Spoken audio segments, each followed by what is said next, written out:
Hello दोस्तों, तो आज हम सीखने जा रहे हैं एक और नया कंसेप्ट।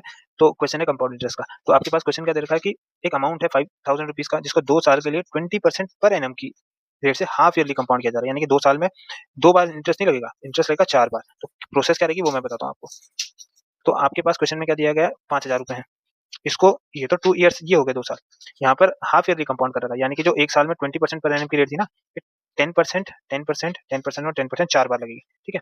तो आपको बताना है फाइनल अमाउंट, यानी कि इंटरेस्ट कितना बनेगा। Calculate the compound interest. तो या तो आप पहली अप्रोच क्या है कि इस 5000 को भाई 10% कोई 4 बार 10% बढ़ रही है कोई आइटम, तो 10% का मतलब होता है 1/10 का इंक्रीमेंट, यानी कि 11/10 टाइम्स हो जाएगी वो। तो 11/10 इसको 4 से मल्टीप्लाई करो, ये कैलकुलेट करो, जो आंसर आता है वो निकाल लो। तो ये तो एक मेथड हो गया। अब 11 की पावर 4 आपको आनी चाहिए, ये आप कैलकुलेट कर लेना। सेकंड अप्रोच क्या होती है, या तो आप नेट निकाल लो भाई। 4 बार आप 10% इंक्रीमेंट करोगे तो इसका नेट कितना बनता है।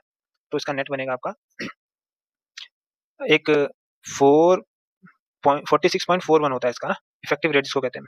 इफेक्टिव रेट जो रहती है 46.41 का इंक्रीमेंट होगा डायरेक्ट। निकालने की भी अप्रोच बहुत होती है कि यार जब आप दो बार निकालते हो तो वो 21% होता है।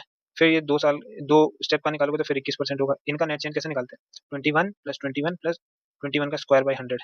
ठीक है? तो 42 तो ये होगा, और इसका स्क्वायर होता है 441, तो 4.41 इसको कैलकुलेट करोगे तो 46.41, जो मैंने यहाँ आपको शॉर्ट बताया था वो डायरेक्टली यहाँ से। अब सीधा इसको इंक्रीज कर दो।